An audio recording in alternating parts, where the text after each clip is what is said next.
YouTube блогер Дооронбек Адаханов.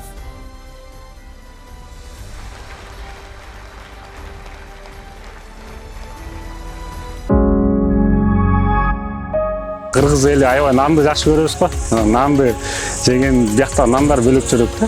Биз ошо тойбой башында келгенде аябай кыйналдык. Жер титиресе, суупу болсо ошо сактап калсын деп ошо жеңил конструкция жасалат. Анан кирпич менен салынганга көп запрет берет да. Мисалы бул суунун азыр температурасы 120 градуска чейин жетет. Ал эми мындай тереңдиги болсо 3 метрден 15 метрге чейин ар кандай. Өзүм сүйгөн жакшы кесип болгон үчүн бул жака келип иштеп калдым. Кыргызстанга окшош кетет тоолуу жагынанчы. Бирок бул жакта тоолор салыштырмалуу жапыс, бирок мындай тегиздик жер Кыргызстанга салыштырмалуу аз да. Тегиз жерди негизи көрүү кыйын. Жалаң кичинекей болобу, чоң болобу, сөзсүз түрдө дөңчөлөр, тоолор бар да. Биякта мал аябай көп экен, миллион деген койлор бар экен да.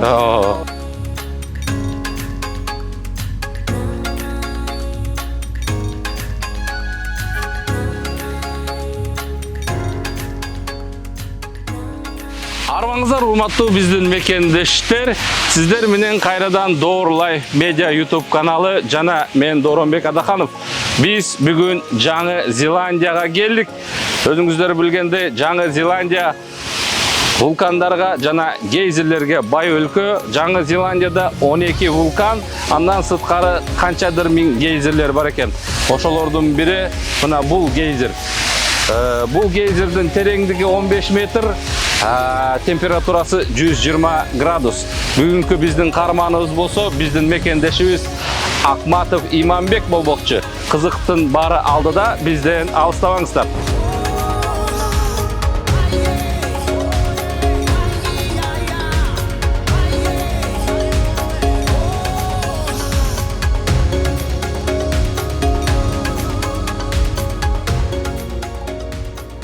Акматов Иманбек Жумабекович 1990-жылы Чүй облусунун Гемин районундагы Кызыл Суу айылында төрөлүп өскөн. Ушул эле айылдагы орто мектепте 7-класска чейин билим алып, 11-классты Токмок шаарындагы номер 8-орто мектебинде бүтүргөн. Кийин Гемин шаарындагы номер 21-кесиптик лицейинде окуган. Окууну аяктаган соң курулуш тармагында иштеп жүрүп, чакыруу менен 2023-жылы Жаңы Зеландияга келген. Учурда мында курулуш тармагында эмгектенет. Ассаламу алейкум. Ассаламу алейкум. Кандайсыздар?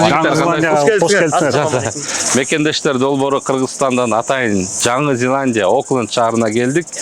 Биздин мекендештер жөнүндө атайын тасмаларды таткары. Бүгүн сиздер менен маектешебиз. Бүгүнкү маегибиз кызыктуу жана пайдалуу болот деп ойлойм. Куш келипсиңер. Менин атым Иманбек. Бул менин кайним болот. Аты Гүлжигит. Акы менин иним болот. Има Азат аты. Ошо Новый Зеландияга куш келипсиңер. Иманбек мырза, негизги эле алгачкы суроо мындай болсун. Өзүңүз кайсы жердин кулуну болосуз? Кантип бул жакка келип калдыңыз? Өзүм Чүй областынын Кемин районунун Кызыл Суу деген айылдан болом. Ушакта төрөлүп өскөм. Андан кийин 7-класска чейин окуп, анан Токмок шаарына келип окудум. Токмок шаарында өстүм, чоңойдум. Үйлөнүп, үй бүлө куруп, 4 балалы болдук. Кудайым буйруса. Аны ушинтип Новый Зеландияга келип калдык. Жакшы. Кайсы окуу жайды бүттүңүз? Буга чейин кайсы жерлерде иштедиңиз? Буга негизи өзүм школдо эле бүткөм, анан майда чүйдө университеттерде окудум, анан азыр курулуш тармагында иштеп жүрдүм да. Көбүнчө курулуш тармагында, ошол курулуш тармагы аркылуу ушул жакка келип калдык да. Ошо курулуш тармагында бул жакта кандай экен шарттары, куруу архитектурасы, андан сырткары куруучуларга болгон буякта мамиле кандай экен, мыйзамдар кандай экен? Курулуш тармагы айтсак аябай жакшы да. Биякта кандай айтсак, техника безопасность боюнча аябай карашат. Анан ошо ар бир адамдын ден соолугун карап турушат да. Ошто жыгылып кетпеш үчүн, бир жерин сындырып алышпаш үчүн, ошо баардык жерин карашат. Анан майянасы кандай айтсак, майянасы деле жакшы. Кудай шүгүр баарыбызга жетет да. Үй бүлөнгө жетет. Биз билгенден бияктан курулуш материалдары өзгөчө болот да, ошолор жөнүндө да айта кетсеңиз. Курулуш материалдары биякта жанагы көп сууда Ана суу болгондуктан биякта темирди аябай көп колдонушат да. Жердин астына 26 метрден 16 метрге чейин коюшат да жердин астыначы, чтоб бекем кармаш үчүн. Ошо эң биринчи фундаментин жакшы курушат. Ошо фундаментин жакшы курушат. Анан кийин көбүнчө жыгачтан колдонулат. Анан жеңил салынат да үйлөрчү. Ошо жер титиресе, суупу болсо ошо сактап калсын деп ошо жеңил конструкция менен салынат. Анан кирпич менен салынганга көп запрет берет да. Ошондой. Сиз келип атканда буяка виза алуу кандай болду? Жеңил эле болду. Анан виза алгандан кийин буяка келип ошол бир эле тармакта иштеш керек экен. Башка тармактарда иштесе болбойт экен, Ошолор жөнүндө деле айта кетсеңиз. Виза алганда бизге аябай кыйын болду негизичи. 1 жыл күттүк визаны. Ошо компания менен өзүбүздүн тууган жездебиздин компаниясы болот, ошонун аркылуу чакырып биз ошо келип калдык да. Ошо 1 жыл күттүм визаны. Ошо 1 жыл күтүп анан эми мына 1,5 жыл болду да ошо келгенибизге. Айлык маяна орточо канча экен курулуучулар? Курулуштун орточо баасы бир $30, 25 доллардан 30 долларга чейин. Саатына. Канча күн иштейсиңер, канча саат иштейсиңер? Күнүнө 8 саат берилет бизге. 8 саат берилет. Бир жумасына 5 күн, негизи жумасына 40 саат да, болуп чыккан. 40 саат иштейбиз. 40 сааттан көбүрөөк иштесе болот да. Канча көп иштеген сайын налог да ошончо көбүрөөк төлөнөт. Буяка келгенден кийин тил үйрөнүү кандай болду? Негизи элечи. Буякта эми англис тили болуш керек. Бизге жаңы келгенде эчтеке тилди билчүбүзбүз. Анан ошондон аябай кыйналдык да, тил жактанчы. Анан ошо кыйналып, эми мына Кудайым буйрса эми акырындан үйрөнүп келатабыз ошо. Тил жагы кичине кыйыныраак болот экен. Ошо мен эми айтарым ошо келгенде биринчи очередь ошо тилди караш керек экен. Тилди үйрөнүш керек экен. Ошо тилди үйрөнүп алып келсең жеңил болот экен баардыгычы. Кудайга шүгүр, азыр акырындан сүйлөп калдык, баарын түшүнүп калдык. Ошо бүт жерде английский тил болгондон кийин биякта биринчи эмеси. Ошо английский тилди аябай жакшы билиш керек да. Тил жок болсо кандай айтсам бир эмеде эле жүрө бересиң да, бир дудук адамдардай элечи. Эчтеке менен иштей албайсың, укуктарыңды биле албайсың, эчтеке. Ошон үчүн биринчи тилди үйрөнүш керек. Кыргызстан курулуш тармагында кандай Жаңы Зеландиядан тажрыйба алсак болот? Анан булардын эмелерин алып бизде колдонсок болот? Кыргызстан бияктан эң биринчи архитектура, анан кийин сапатын карайт да, бияктачы аябай сапатын аябай текшеришет. Инженерлер келет, сапатын текшерип кетет. Инженерлерден өтпөсө, текшерүүчүлөрдөнчү, анда албайт да, кайра жазатат да. Ошондой бир кичинекей бир нерсеси эле туура эмес болуп калса, кайра жазаганга укташпыз да. Ошон үчүн ошонусу менен жакшы да, өнүк качестволору жакшы да, үйлөрдүн чоң салынып атканы. Анан биякта деген ар бир компания өз нерсесин аткарат да. Биякта мына темир жасаган нерселер биринчи арматурасынан баштасак, фундаменттен. Фундамент темир жасагандары отдельный бир эме болот. Андан кийинкилери фундамент куйгандары болот. Анан опаловка жасагандар отдельный компаниялар да, өзүнчө компаниялар да. Анан тургузуп жыгачтарын койгондор өзүнчө компания, ошо бетондорун койгон бүт ошо өзүнчө компанияга бөлүп берген да. Бул эмнесинен жакшы экен? Баары адамга жумуш бар да. Бардык тармактан жумуш болот да. Ар бир адамга жумуш берүү үчүн ошондой кылышкан да буларчы. Башында келгенде эми ар кандай учурлар болот да, кыйынчылыктар болот, анан тамак аш дегенде ошолор жөнүндө деле айта кетсеңиз, кандай болду? Башында келгенде тамагын аябай көнгөн жокпуз, чын айтканда. Аябай кыйналдык тамагы. Биздин кыргыз эли аябай нанды жакшы көрөбүз го. Нанды жеген биякта нандар бөлөкчөрөөк да. Анан биз ошо тойбой башында келгенде аябай кыйналдык. Анан азыр өзүбүз мындай акырындан үйрөнүп, кой каякта союлса болот, ошо койлорду союп өзүбүзчө тамак жасап баштадык да. Анда келгенде аябай кыйналдык, чын тамак аштан кыйналдык. Тең биринчи тилден да кыйналдык, ошо. Койлор жөнүндө суроо. Негизи эле эт, кой, биякта кандай экен бул айырмачылык Кыргызстан менен? Биякта аябай малдар аябай семиз да. Баягы биякта кыш болбойт да. Анан кийин малдар аябай семиз болот. Анан кийин эме да. Бирок по-любому даамы бөлөкчөрөөк да. Даамы кичине өзгөрүп турат биздикине караганда. Бирок жакшы, Кудайга шүгүр. Бүт бар жаш малдарды союп жей атасыз сен алып жегенде, сойгон. Козуларды. Козуларды. Ошол майрамдарда, Майрамдарда, анан үйдө эт жок болуп калса эле барып соебуз. Багалары кандай? Эми балары козулар $120 болот. Сомго алсак ушунда канча?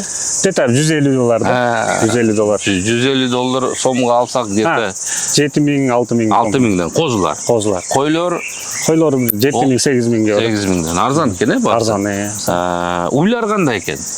Уйлар болсо где-то $1,500 $2,000-2,500 чейин барат да, чоң букалар. 70.000 сомдон баштап. 100.000 чейин. Бияктагы биздин мекендештердин саны аз эле экен, бирок ошого карабай интимагыңар кандай, кайсы мындай учурларда жолугуп турасыңар? Интимагыбыз жакшы, биз аспыз да. Андан кийин бат-баттан жолукканга аракет кылабыз. Жаң келген кезде биз кичине футбол менен чогуу ойноп турчубуз. Андан кийин баягы өзүлөрүнүн тиричилиги бар экен ар бир адамдын. Анан мындай жакын бат-бат түрү жолукканга аракет кылып атабыз. Майрамдарда, Ноорузда чогулабыз, Айтта чогулабыз. Эгемендүүлүк күндөрдө ошо баардык майрамдарда жолукканга аракет кылып атабыз.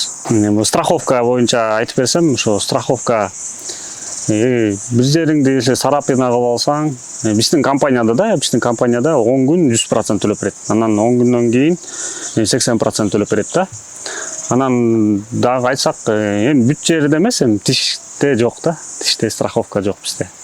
Ошол анан үй болсо, үйдү ошо если токтоп калып, иштебей калып ооруп калсаң, ошо эме да токтойт да. Үйдүн эмеси арендасычы. Арендадан төлөбөйсүң. Ошол.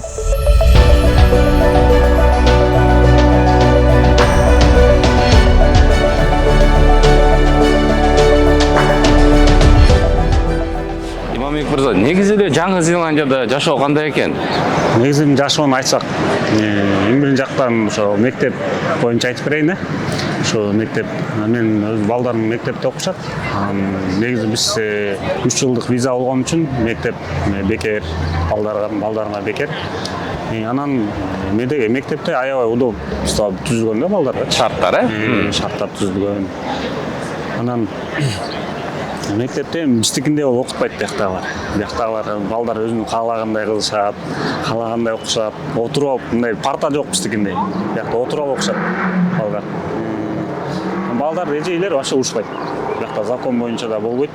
Анан бияктан если случайно бир баланы акырын чаап койсо, кичине бир көк калып калса, соттолуп кетиши да мүмкүнсүң да. Предупреждение келет, анан эме соттолуп кетиши мүмкүнсүң да. Ошон үчүн биякта балдарды эч ким урушпайт. Баланын укугу аябай өйдө турат да. Ошо анан жашоо Кудайга шүгүр жакшы. Башында баарында эле кыйынчылыктар болот эмеспи? Акырын ушун чет жакка чыккандан кийин кичине жашоону билет экенсиң да. Кичине акырын кыйынчылыктарды жеңгенге аракет кылат экенсиң. Биякта кымбатчылык билесиңер да. Бүт Европанын баары эле ошо кымбатчылык бар. Баалар бирдей эле да. Баары бирдей эле. Бул азыр мен көрүп атам да, биз тиги жай мезгилинде тиги жаңы жыл тосуп көндүгөр. Ошо биз да биринчи жолу келгенде аябай кызык болгон да. Ошо кыш жок, кар жок, жаңы жыл деп. Ошо көндүгөр болуш керек экен. Ошо эмне дагы эми Кыргызстанга келе жаткан жаңы жылыңар менен рахмат. Дагы мындай суроо. Ушул бияка келем деген, негизи эле Европага чыгам, башка өлкөлөргө барам, иштейм, окуйм деген жаштарга эмне кеңеш берет элеңиз? Эң биринчиден кеңеш берерим, эң биринчиден өзүнө эме болуш керек да. Мен барам деп өзүнө бир эмеси болуш керек. Аракет кылыш керек. Анан тилди үйрөнүш керек, тилди. Ошо аракет кылып тилди үйрөнсө, Кудайым буйрса, баары келгенге мүмкүнчүлүгү баарыныкы бар да.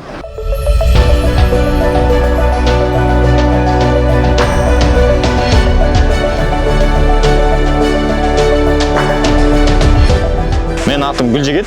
Мен өзүм Талас облусунан болом, Кыргызстандан.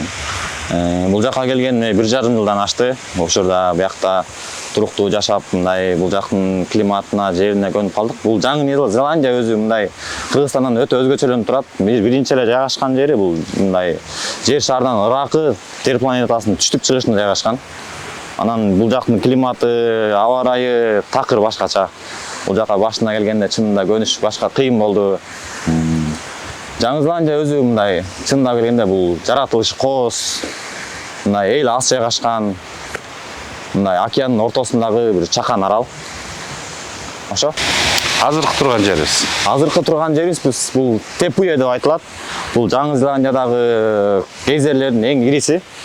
Бул мындай кандай айтсам, бул жаратылыштын кылган бир кооз эң сулуу жери. Бул жерде мисалы азыр көрүп аткандай суу атылып атат. Бул гейзер. Бул жерге эмне себептен атылат? Бул жерде анткени ушул жердин астында лава бул жерге аябай жакын жайгашкан. Ошол себептен бул жердин астындагы суунун температурасы аябай ысып, 100 градустан ашкандыгы үчүн мындай давление менен, басым менен атып чыгып атат. Мисалы бул суунун азыр температурасы 120 градуска чейин жетет.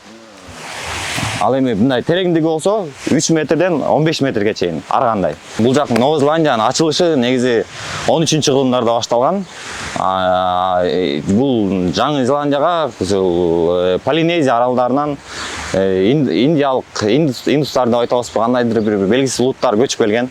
Ал улуттар бул жака келгенден кийин өздөрүнүн атын Маури деп атап алышкан. Ошол аралдардан бул жака негизи 7 кайык түзүп келген. Ошо 7 кайыктын бири ушул жерге жайгашкан. Анан ушул жерди Тепуе деп атап алышкан. Калган кайыктар мисалы Окленд, Веллингтон ар бир жака капташкан да буларчы. Анан ушул жерден мисалы 7 кайыктын бири ушул жерге жайгашып мындай өзүнүн жери катары, өзүнүн эл катары, бул биздики, бул биздин жеке менчик жер катары деп менчиктештирип алган. Анан калган улуттар өздөрүнүн мисалы кайыгы менен келген элдер өздөрүнүн жеринде болуп, алар мындай башка улут, башка уруубуз деп бул уруулардын ортосунда чыр-чатактар чыгып турган, башка уруулар бул жерди талашканга аракет кылышкан, бир канча кан төгүлөр болгон. Бул жердин мындай историясы, тарыхы аябай кенен да. Мындай кыска убакытта башталса деле, бирок кызыктуу, анан узун мындай тарыхы бар. Бул жогоруда айтып өткөндөй, бул Жаңы Зеландияда чын эле кызыктуу маалыматтар өтө көп. Анын мисалы географиясы жөнүндө айта кете турган болсок, географиясы өтө тоолуу. Кыргызстанга окшошуп кетет тоолуу жагыначы. Бирок бул жакта тоолор салыштырмалуу жапыс, бирок мындай тегиздик жери Кыргызстанга салыштырмалуу аз да. Тегиз жерди негизи көрүү кыйын. Жалаң кичинекей болобу, чоң болобу, сөзсүз түрдө дөңчөлөр, тоолор бар да. Анан дагы бир кызыктуу нерсе бул аябай токойлуу, тал өсүмдүк чөп аябай көп өскөн. Анан дагы бир кызыктуу маалымат, бул ушунча талдын арасынан жемиштүү бир өсүмдүктү табыш кыйын да. Негизи бул жактан өзүнүн картошкасы бар, маурилердин. Ошо картошканы өстүрүшкөн буга чейин. Анан европеецтер келип баштагандан баштап, Европада англичандар келгенден баштап бул жака түрлүү өсүмдүктөр, түрлүү жаныбарлар, кой, уй, бардык жаныбар ошондон келишкен. Ага чейин бул жактын өзүнүн киви деген мисалы биз айтып аткан кызыктуу куш ошол болгон. Ага чейин мисалы балык деңизде же кандайдыр бир учуучу канаттуулар болбосо, ага чейин бул жакта мындай адам баспаган, жаныбар баспаган кызыктуу аралдардын бири болгон.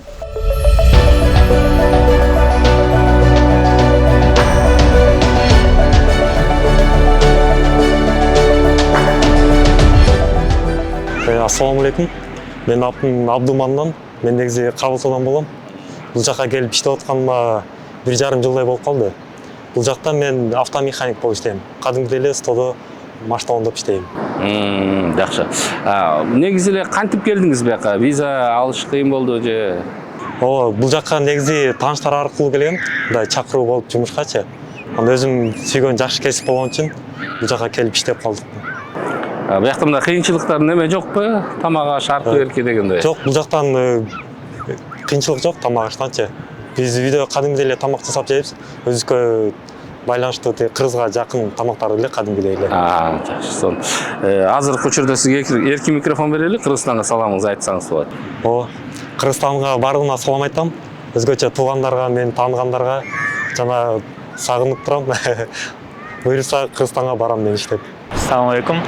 Аты жөнүм Рустамов Жусуп Нургазиевич. Кыргызстандын Баткен облусуна караштуу Лелек районунун Сарды айылынан болом өзүм.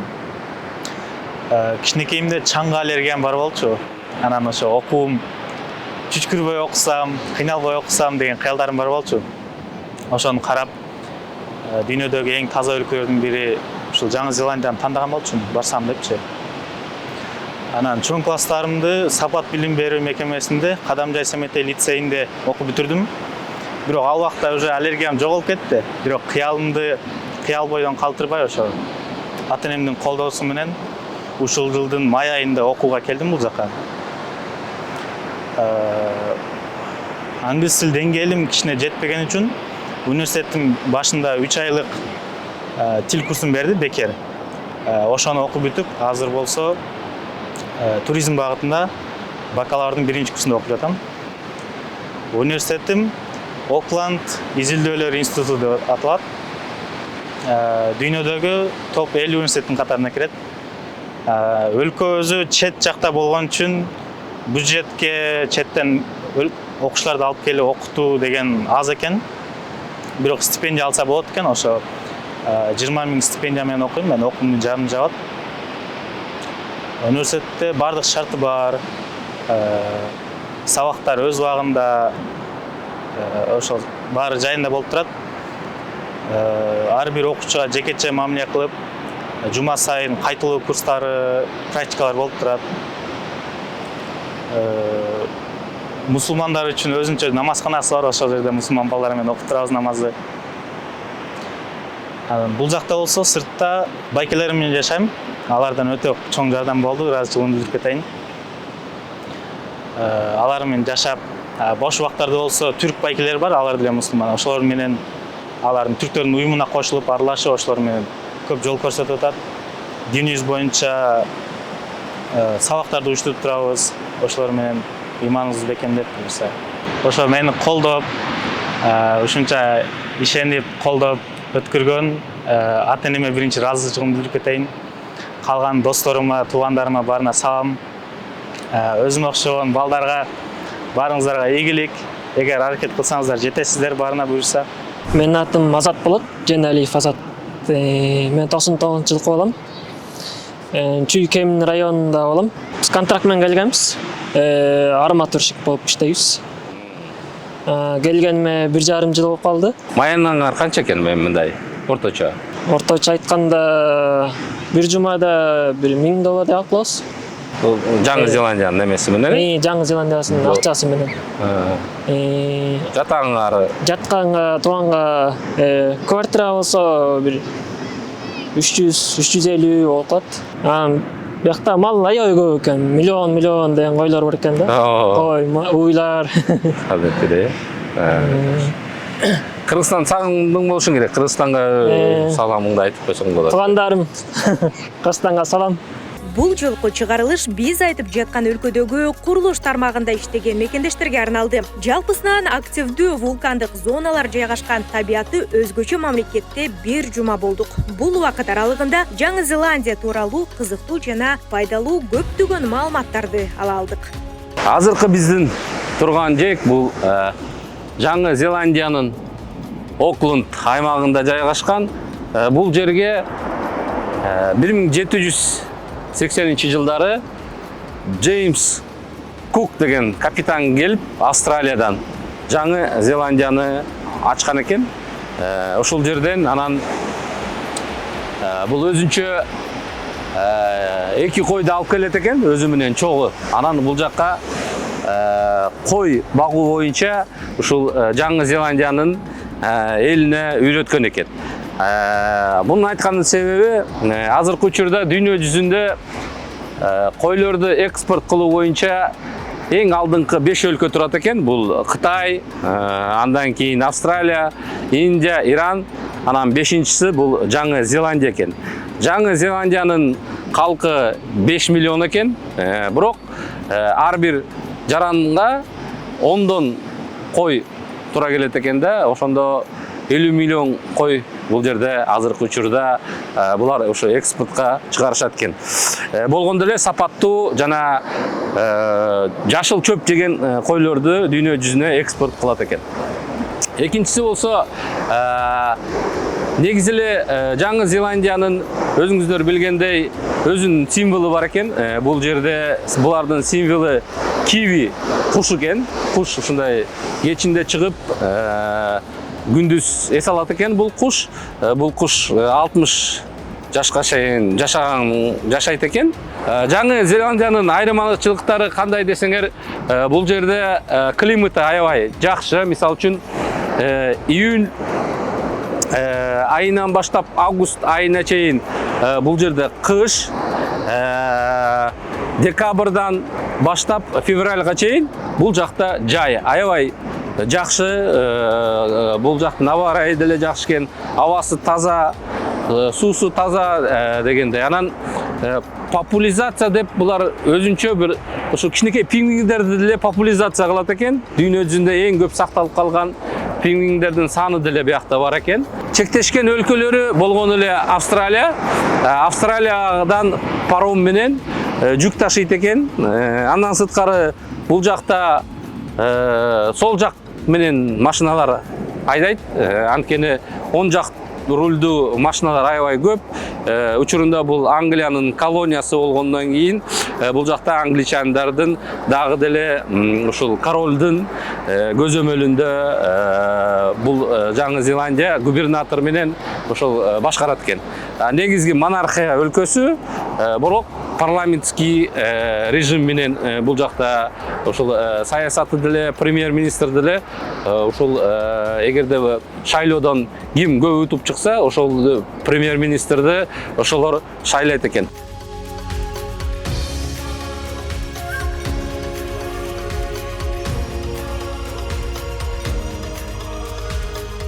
Негизи эле Жаңы Зеландияда мындай мыйзам бар экен да, тамеки тартуу боюнча өзгөчө мыйзам чыккан экен. Жакында эле булар кабыл алыптыр.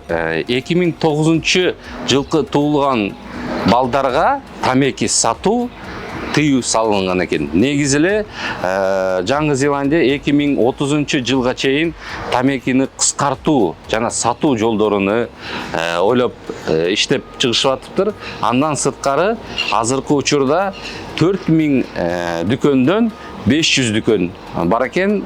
Болгондо эле ал жерге барганда тамеки алган киши өз жеке паспортуну көрсөтүп, анан кийин сатып алса болот экен. Өзүңүздөр билесиздер, адам баласы оорубай койбойт. Анан биз ооруганда сөзсүз докторго барып укол алабыз, анан уколду шприц менен алабыз дегендейчи.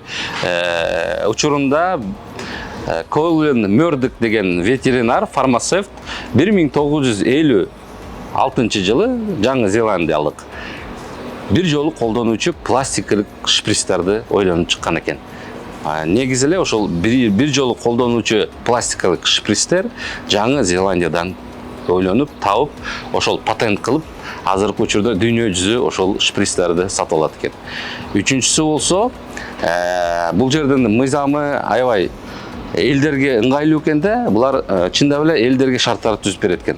Эгерде сиз кандайдыр бир колуңузданбы же бутуңузданбы кичинекей жаракат алып калсаңыз, ошону сиз барып врачтан өткөрүп, ошол больницадан барганда текширип, сизге кандайдыр бир убакытка дарыланууга, отпускага чыгуу же амбулаторский лечение алууга врач сизге жазып берсе, 1 ай болобу, 2 ай болобу, 3 ай болобу, сизди жалдаган компания сиздин 80% маягыңызды ай сайын төлөп берет экен, сиз айык чейин.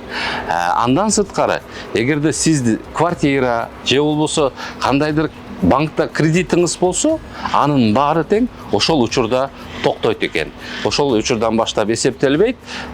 Сиз өзүңүз айыгып чыккандан кийин анан эсептелет экен. Салам Кыргызстан.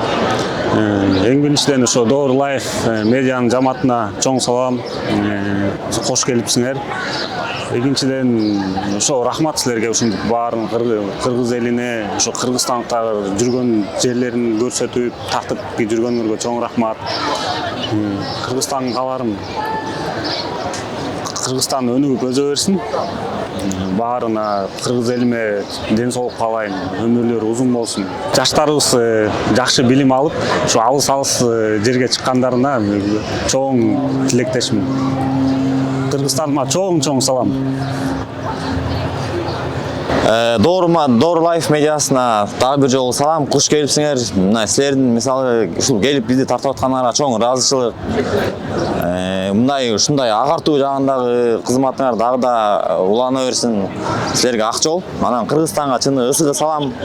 Чет өлкөгө чыккыла, саякаттагыла, иштегиле, окугула, бирок кайрадан эң башкысы Кыргызстанга кайтып келгиле. Иманбек мырза, урматтуу жигиттер, силерге чоң рахмат. Ушу Жаңы Зеландияда биздин мекендештер долбоорунда катышып бергениңерге, 2 күндөн бери ушуну уюштуруп биз менен чогуу жүргөнүңөргө, жакшы маек куруп бергениңерге, ушул силердин маегиңер биздин мекендештерге, жаштарга пайдалуу жана пайдалуу кеңештерди алып, өздөрүнө кандайдыр бир деңгээлде өзүнө мотивация алса, мен ойлойм биз ошол өзүбүздүн жумушубузду аткардык депчи. Анан эми алыс жерде жүрөсүңөр, биз силерге албан ийгиликтерди каалайбыз, ден соолукта болгула, бияктан билим алып, тажрыйба алып, анан Кыргызстанга кайра келгиле. Анан биздин компаниянын атынан кичинекей билеттер бар, ошону кабыл алып койгула. Чоң рахмат. Эми алыс жерде жүрөсүңөр, мына башыңар аман болсун деп, о калпакты Иманбекке кийгизсек, кара. Мына. Чоң рахмат. Ден соолук каалайм, ийгилик каалайм. Бул болсо биздин кичинекей белектерибиз. Мына. Ден соолук, ийгилик каалайбыз.